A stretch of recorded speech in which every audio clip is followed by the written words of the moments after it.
Road light house proprietor है इसके बड़े भैया मोहम्मद जाफर, मोबाइल नंबर 9794292460। भैया की तरफ से 54 का पुरस्कार हमारे पाली भैया को लाख लाख धन्यवाद। लेकिन कहना है अरे हुस्न हाजिर है। जेपी यादव अवली 5 ठेकेदार हैं, उनकी तरफ से 10 का पुरस्कार बाद लेकिन कहना है ए दीदिया इधर ये कहना है बोलो बोलो हर छोड़ा राजा का जवान तो क्या करें बहनी बहुत परेशान हैं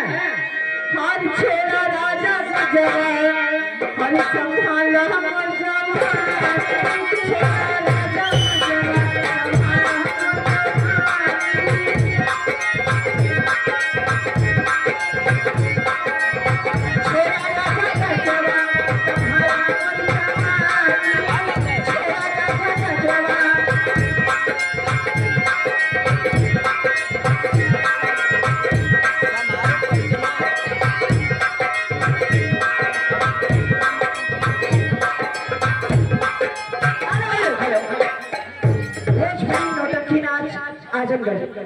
एबीसीडी का पुरस्कार है और लेकिन कहना है मालूम है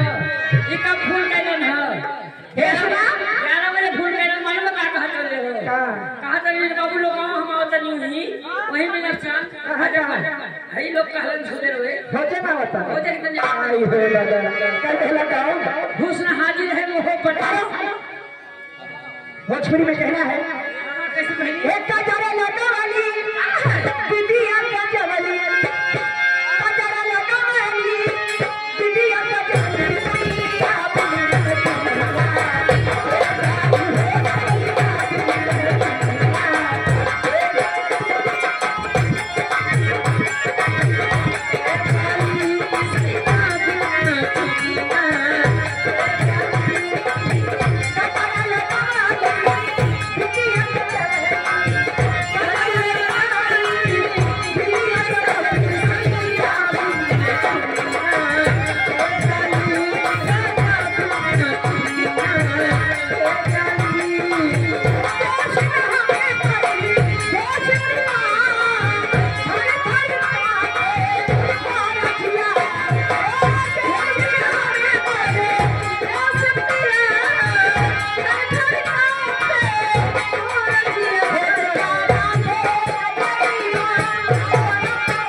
हेलो हेलो हुस्न हाजिर है मोहब्बत की सजा पाले कोई पत्थर से ना मारे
लेकिन कहना क्या है